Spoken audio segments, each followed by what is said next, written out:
Hello and welcome to Travel Market Life. In this episode, we're going to be looking at social media trends in travel and hospitality. With my usual panel, James Clark, Claire Steiner, and Will Plummer, and also joined by a special guest this week, Annika Roberts, Senior Vice President from Fin Partners, a global PR and marketing agency. Welcome to Travel Market Life, your companion for industry insights and professional business development. Travel Market Life. Join us by webcast, video or podcast. So guys, we are going to be looking at social media trends. Now, social media obviously plays a different role for all of us in our business and working life. Let's just first welcome our guest though, Annika Roberts. Thanks ever so much for coming and joining us today. Hello, thank you. Thank you for having me here. Very excited. Good. Glad. We'd always like to have a guest with us.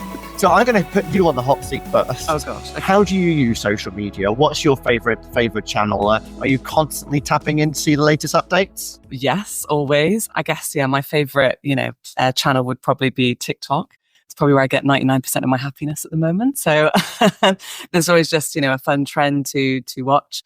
But I'm across everything, personally, professionally as well, depending on, the client and if it's appropriate for Fin. So yeah, just trying to be everywhere that the audiences are really. TikToking all the way. Are you doing that, James, or what's your channel? So I don't have TikTok on my phone and I don't follow TikTok or use TikTok in any way. I'm really old school. From a business perspective, LinkedIn, I think it's brilliant. Probably one of the greatest social media platforms ever created because I think it just works. Is it the only one you understand? I agree. I'm one of those. I only understand LinkedIn. It works so well, but I think it works from multiple kind of verticals on whether if it's recruitment, from posting to networking, it works in all those ways. And the other one for me really is Instagram. Mm-hmm. And I liked when Instagram originally came out because it was all around imagery. And I love that notion. So I've built up a few more followers than I had when I started. But yeah, Instagram and LinkedIn, they're my only two. Very old school, aren't I? No, I wouldn't say you're old school. You didn't mention Facebook. So what about you, Claire? So, that's a great segue. No, this year I came off Twitter. I think it's poisonous and I just don't agree with it. And I think it's too easy to go down a rabbit hole. So I very, very purposely came off Twitter. I agree with James. LinkedIn is my absolute number one social media choice. I love a bit of Instagram. It's my way of also, reaching out and seeing what people I know are up to as well. And I've not been as active on Facebook this year, but I still am on Facebook. And TikTok, I am on TikTok. I'm kind of, from a professional point of view, trying to get a bit more on top of it because, we're here to set my viewpoints on that in recruitment. But yeah, I think LinkedIn and Insta, like James, are my two main ones. TikTok and Facebook are kind of I dip in and out of. And over to you, Will. I'm concerned where this puts me on the age spectrum. I am only on LinkedIn, so I got banned from Facebook for that. As for too negative. Story for the podcast. It wasn't me, just to be totally clear. To be entirely frank, I use LinkedIn for business a lot. And I came off everything else because it wasn't good for my mental health. So I found I didn't enjoy all the endless scrolling. I can see the worth from a business perspective, but personally, I spend enough time on my phone. So no, I think that makes me the oldest. That's okay. You could have said MySpace. Yes, yeah, absolutely. And that is Friends with United, yeah. But yeah, I'm a LinkedIn fan, as I mentioned, and then Facebook, I actually cancelled it in 2020, came back on earlier this year, spent most of the time on Marketplace because I just love Marketplace. Anything else, people just talking about they had the dinner and I can't bear it. But Instagram, I've always loved Instagram until recently. And I know Annika's gone hard date on Instagram, which I think just ruins the entire platform. But more on that later, just to keep you listening.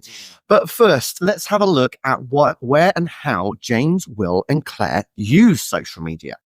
So first, Travelzoo, a consumer brand, How are you guys using social? What role is that playing with your audience? So we probably use social in a slightly different way to some businesses because we've got a community element to our business. So first off, I would say you match your social to the audience that you have and what you're trying to achieve out of social. And it's not genuinely always about followers. For us, it's about engagement. So Facebook is our largest platform that we work with. And through Facebook, we have our own Travel Zoo Nation, which is our forum where our members can reach out, we can communicate to them. Only recently, we arranged some member lunches that we held in this office. And it was really easy to reach out via Travel Zoo Nation and say, hey, who wants to come along and meet the CEO and have a nice lunch in our office? And the response is there because they're ultimately engaged Travel Zoo members, which is great for us. Instagram is also very popular with our members, and that's probably linked to the element that, again, imagery and particularly holidays go hand in hand. It's one of the kind of ways that most businesses will inspire someone to go away is with an image rather than words in the first instance. And then we have that a little bit now with WhatsApp because they've created their own marketing platform that you can communicate to. So we started that recently and we're doing some tests on there. What we're probably finding with WhatsApp compared to the others is whilst you get the immediate probably engagement in the sense that because it goes onto someone's phone and you can share a message and it comes up, it isn't the same dwell time as what you would get on somewhere like a Facebook or an Instagram. So you can get more engagement through a Facebook and an Instagram than you can a WhatsApp. But ultimately, I think our big guys is use it for what you're trying to achieve and don't make it a vanity project. That's really interesting, actually. We never thought about WhatsApp really as a social channel. And I know that hospitality now is trying to use it as a communication channel. Yeah. And the open rates are incredibly high. But that is for all of us. You see something come through WhatsApp nowadays and you naturally open it. Yeah. You get something through SMS, that's like my spam junk channel. And it's just full of notifications from my bank or some other provider or eBay or whatever, just telling me that something's going to be delivered. But that WhatsApp thing, it does disrupt, but interesting that they don't dwell. They quick look it off. Well, when you think what we use WhatsApp for, they're trying to change the way they're used as a communication platform to a marketing platform. And that's quite a leap, actually, when you think what people want to use WhatsApp for is generally just to see what's going on or respond to someone or communicate to someone. Then building out a channel, which is ultimately like a feed of data, is still probably being rolled out. And it's not there. It's there in their infancy compared to the likes of Facebook and Instagram. So there's a way to go. But we've run some tests on it. And particularly for things like polling, if you wanted just a quick response and create engagement, that's very effective because that's straight to the phone. Someone can quickly poll. You can gather that data quite quickly. So how's your team looking at that social then? Is it constantly having to iterate or are you sort of looking at your strategy every few months and seeing what's working?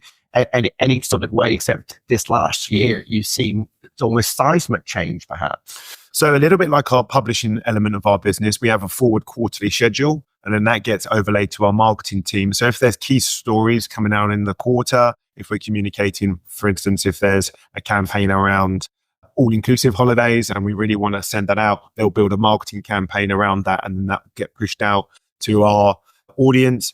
But a lot of what we do via social is still around our top 20, which is our flagship send on a Wednesday, and that community element, reaching out on Nation, Travel Zoo Nation. And what we also find is we are responding to a lot of questions on Travel Zoo Nation. We've created a community where they will ask each other for travel advice and we can dip in and dip out, or we can encourage other members to answer those questions. So it's quite a nice kind of environment, very safe environment. I find that fascinating as more businesses start to create these communities and just allow their members to manage it themselves in many respects. And you don't have to keep going in there. You may be guiding every so often, but it's lovely to know that, you've got an audience there that are fully interacting with your brand constantly. Yeah. And it's something that we're very proud of. And as I said right at the start, for us, it's about not potentially expanding our portfolio of social networks to ones where you're actually going to get little out of, where you can concentrate it on the ones that are right for our audience and maximize the output.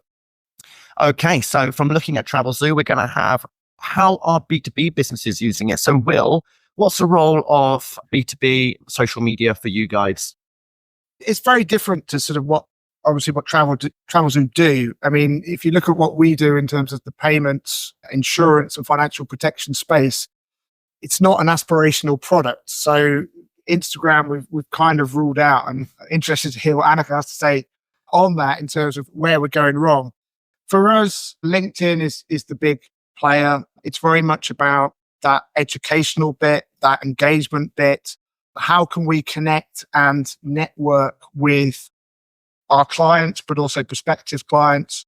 How can we keep them informed on regulations, products that we're offering, what we're doing, and also having a presence? I think above all else, one of the key things is to have a presence. If you don't, people start asking questions. It's a bit like when you're not present at a trade show, people ask questions, are you still in business? So that's kind of where we take it and what we're doing. I'd love that the dream was always, beautiful travel pictures on Instagram, etc. But it doesn't sell insurance, unfortunately, not to businesses. And who looks after it within your business? So we have someone dedicated to doing that. A lot of it has been driven to sort of being my voice, purely because, having started the company, I had the biggest number of followers, and we've tried to keep it as personal as possible. So the advice is largely coming from me rather than sort of an empty sort of corporate shell. But no, we have someone that's looking after it in-house. I am pretty active on LinkedIn myself, so I'm always keeping a hand on things, on what's going on, trying to communicate with people that get in touch and to engage with people. So it is a team effort, but there is someone dedicated to looking after it from us, from that perspective. Yeah, it's not easy as a business, especially a small business, of how much sort of effort and how much time you put into it. We look after a lot of our LinkedIn channels for our clients and help them optimize the visibility and performance of their content to engage with the buyers, but also educate the market, to create that sort of sense of business and culture for the recruitment purposes, to get the right kind of people working for the business. I think it's difficult when you look at some of these channels and think, well, what is the amount of time and investment you put into them? LinkedIn for us, particularly for Travel Market Life and for Haynes Marcoms, it is the channel. We've played around with Instagram, but is it the right audience? Are we spending more time on it than we're actually going to get that return, particularly at the moment? I think if we're a much larger business, maybe 3 times the size, you can see the value of investing in Instagram. But it is, and from a visual perspective, it's just our faces with a microphone. It's great. I think the other thing, you probably know better than I do, Ryan, I think where we're guilty of as a business at the moment, is probably not investing enough time in reviewing results and taking action from the results. It's very easy to sort of have this idea of what you want to portray, but actually to dig back in and look at what's been effective and what happened. And we're trying to get better, but as you say, it's time investment. But I'd say that's where, moving forwards, that's where we want to probably get more proactive in what we do, because it's all very well putting stuff out there, but if no one's reading it or it's not hitting where it should do, that's a waste of everyone's time. So certainly I think that's one of the things we will look more to do in 2025 and moving forwards. I think that's a key point. I don't know what you think of that. Oh, absolutely. I mean, we've been working with a company called Guestline, and we've already tripled the performance of their social media. And that's just because we know, what works on that channel. But we need to dig down with them to look specifically at their data now to go, okay, out of the content that we're providing them, what is resonating more? Where can we put more emphasis? Where do we need to perhaps be more creative and diversify that content? And I think that's a fascinating thing about LinkedIn, regardless of it being a business. It's still about people. We know that posts that perform best are the ones where we're in meetings, or we better get a photo actually, of us here in a space, or you're at conferences or events, and people just love to see that, celebrating people's achievements, whether it's a promotion in the business or winning an award or people having away days or group luncheons. It just brings that a bit more, that business culture and personality much more to life. So certainly see that. And then people start to bit by bit, see what you're trying to sell, but without selling, just getting those messages across. And we do see that impact massively. And it's well for you, Claire. It's somewhere you've been exploring a lot more about that recruitment piece and particularly the younger generation. Yeah, absolutely. LinkedIn remains probably the biggest recruitment platform out there, without a doubt. But that is very much people who are in work already. One of the things I have seen, which has been great when we go out and talk to students, be they college or university, is a growing trend in the number of them who are consciously setting up LinkedIn profiles. 10 years ago, hardly anyone did, and they now have a focus on it. But learning how to use it effectively, I think, is one of the big things. So we do often talk about that when we do our student lectures. I think what's really interesting is through the Future You and the GCTP platform, we run an annual competition. In the last 2 years have been focused on how do we attract next gen people into the industry using social media. Now, these are young people from all over the world, and without a doubt, all of them come back with TikTok. TikTok is the way that you promote your businesses to the next gen. And in fact, we're seeing it in this country already in travel. I mean, Hayes Travel, Chewy Careers use it really, really well. Very visual, really engaging. Our own apprentice at Future You, she's writing a new strategy on our social media, and she's very conscious of all the different audiences we have.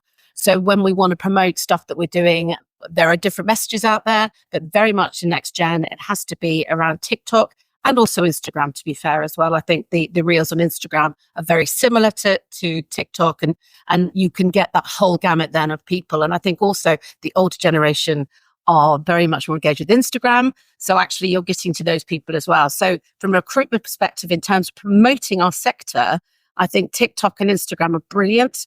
James alluded to the fact that we are a very visual sector, but we are in our careers as well. Yeah. And we need to do more in our sector about promoting what a great place it is to work. And the best way of doing that is by seeing people at work, enjoying their work.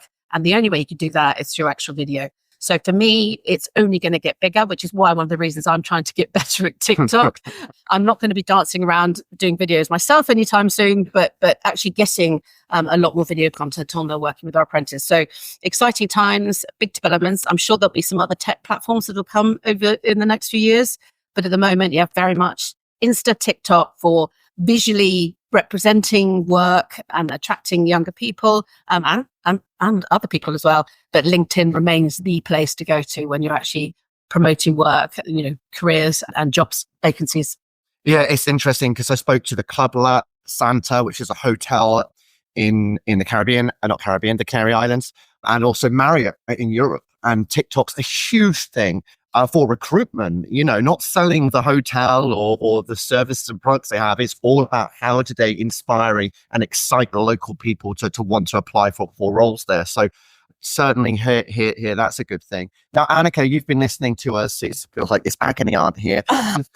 How are we performing? Are we doing good enough on social? Are anything that you hear from us for that you think, this is what you could be doing better before we dive into your trends? I think the main thing is maybe taking risks. Having creative bravery is going to be a huge concept for next year. So, brands always say, we want big results and we want to have, a huge splash across social media, but they're unwilling to kind of, take that leap into kind of the unknown and the uncomfortable.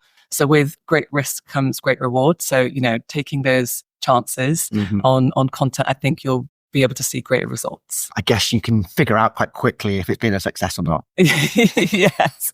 And that's a great thing about social. It is instant. You're not sort of having to lay out a creative, get a focus group or put it on a billboard and wait a few weeks to see if it's actually worked. Then and there. Yeah, it's a great place for testing and learning. And I do appreciate, it is hard to get those risky ideas signed off. But, I'm a PR person, so the power is in the language. That's how you can influence, the people who are above you. It's just a test run, just doing a little pilot run. It's nothing major. Using that kind of language will hopefully get you to be able to sign off those, big ideas. I still find it fascinating how the head honchos of a company will get involved with the social media, but kind of forget about all the email campaigns or anything else that's going out there. But if they see something, a little post on social media they don't like, they're calling you. They're going to tell you they don't like it and try to get involved. Isn't that peculiar? I think maybe because you can just see it in real time how something is growing. So it either puts the fear in people or the excitement. So it can go either way, I guess. It can be, something really great that's happening or something that is really, really, crisis mode. Okay, so we're going to hear from you the changes that are happening in social and then the key trends. So firstly, there's been a few things that are happening on the different social channels that it's going to impact the performance of those. And we need to be thinking about how we integrate those with our campaigns. So tell us a couple of things that we need to be aware of. Well, I think one of the key things is that community and culture are the new demographics. So people are not going by demographics anymore. What we're seeing, it's more about targeting the mindset of people who are interested in, the same topics. So this could be things like, I don't know, cottagecore, or, apparently I saw something called divorced mum core coming out. So there are so many different random cultures, but also the subcultures. So getting really, really niche. But, to do more of that culture marketing, brands are really going to need to develop at the speed of culture. So, there are trends that are just lasting like 3 hours now. I don't know if you saw the mob wife trend. It was like a fashion idea of how to look like a mob wife. And it was this whole aesthetic. It was very cool. And yeah, it's making things more meaningful. But, to be authentic, you need to be selective about the campaigns and cultures that you do get involved in. And to build that genuine culture and to connect with audiences, think about maybe harnessing micro-influencers. It feels a lot more genuine. Don't go after those high-level influencers, because then you run the risk of making your campaigns seem like they're merely performative. So yeah, that's one of the key things. Interesting. One of the things that changes that I'm not going to like too much is to Instagram and what's being shown in your feed. Oh, okay. Yeah, I like you said, oh, are you a big fan of this? Clearly not. Well, I think it's good. Yeah. So essentially, Instagram have said that views are the primary metric now across all formats. So Instagram and Facebook, their algorithms were primarily structured around a following graph. So, the people and pages that users chose to follow, that would be shown in your feed. And anything outside of that obviously wasn't eligible to be shown to users. But now, obviously, the main feed is becoming populated by content from other profiles that users don't follow.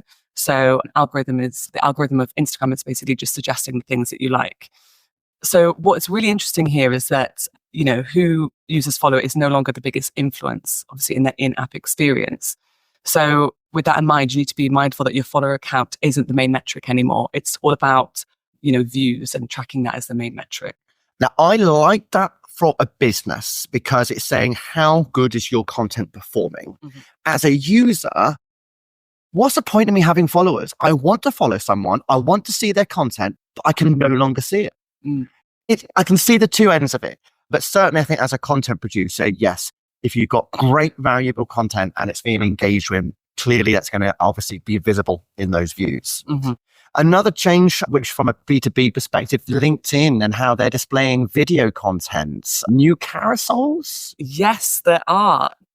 So I think, what's interesting with LinkedIn is that we're seeing like a resurgence of long form content across that channel as well. So they've obviously introduced carousel videos into the feed, but they're also seeing popularity around newsletters as well. So I think there's been a 47% increase on that year on year. So really, really fascinating stuff, which I think, is great because, we all see, videos across social media and it's all about short form video content, but actually people are, looking for longer form content. It just needs to be of value and of interest to whoever you're targeting. Are there any other sort of like changes we're seeing across the social media spectrum when it comes to planning and preparing content that we might just need to be a little bit more aware of? I think that the cycle of trends will continue to become shorter and shorter. So, they feel like they currently have the shelf life of milk. And I think that will just, I don't know how much faster it's going to get, but there needs to be first response content teams in place. The need for speed is essential now, and it will continue to do so.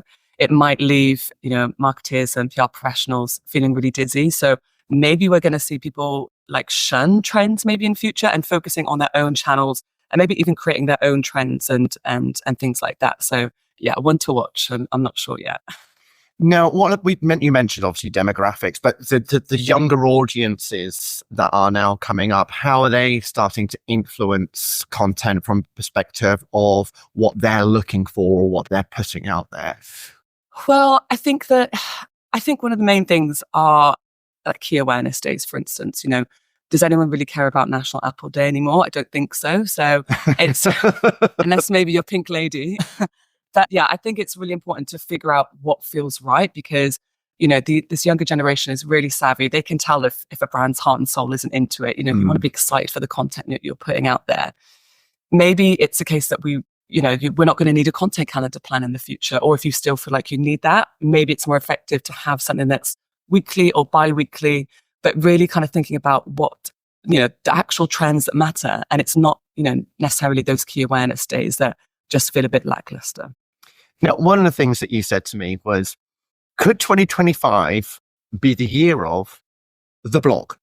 It's like 20 years ago, the blog came into existence, and now we've sort of only been using it for a little bit of SEO, but it's back. Well, I think that some influencers are realizing their value with having a blog. So for me, working with brands, they don't just want content that's a flash in the pan. And then creating video content on YouTube that's a little bit longer is really expensive. So the blog is kind of a really nice piece of content that kind of, you know, bridges that gap. And yeah, as I've said, you know, people are really interested in long form content as well. So I think it just kind of helps you to become maybe a more rounded influencer, being more attractive to working with brands, and also brands like it as well, because, you know, it's really good for report. It's really good for SEO.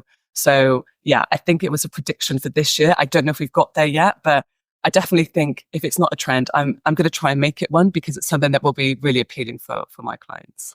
I've seen a particular rise in POVs or POVs or point of views, basically. That's still a thing. You sort of see that lingering for a little bit longer. I think that there is, you know, I think there's like two different approaches to trends. There's long-term trends and there's short-term trends. So, you know, point of views, you know, rating places and things. I don't know if you've seen, like, it feels like there's storytelling in Hinge, you know, people kind of like revealing like things that are happening maybe with celebrities or experience they've had. I think those are kind of more long-term trends that are happening. But, you know, short-term trends, like, I don't know if you've seen, like, if you ask them on a deeper level, there's a really funny one at the moment saying, you know, we're in the club, and it's like, you know, I'll show you later. Getting blank faces. It's gone all over our heads. Hey guys, wrong generation. But these are the things. Yeah. So, you know, there's long-term trends that will be around for a while that you can stick with. But there's obviously ones that are short-term, and just being really mindful of when you tap into that as well. You don't want to tap into a trend too late. You don't want to look like, oh my God, these are the sad kids on the block. They don't really understand like what's going on here. So yeah, just being really mindful of how you kind of feed into that culture at what timeline.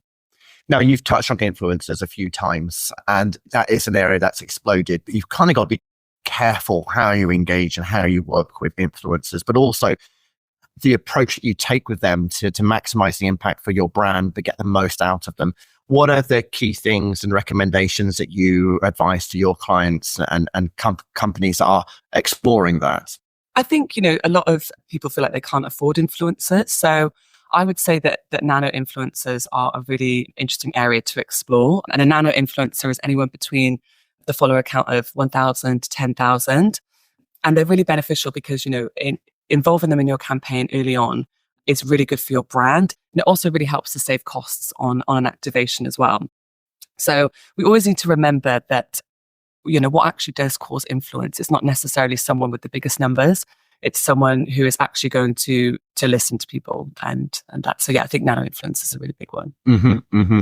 I mean, should we be careful around some influencers? Because I know what I mean by that is that we've seen a lot of influencers have to pull back from their social media. It's got a very mentally, it can be very intrusive into their lives. It's a lot of work, having to constantly produce. You see a lot more of influencers needing to take that time out. How do you sort of be mindful of the wellness of the partners that you've got?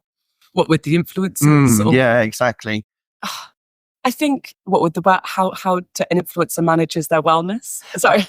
Yeah, I mean, it's just because obviously there can be a risk that they're overdoing it, so that because they're constantly having to produce content, having to appeal to the views and the numbers and their followers and the comments that they receive. That sometimes an influencer just pulls out and just says, "I'm going dark for a few weeks or a few months," and that can massively obviously impact that relationship you've got with that influencer.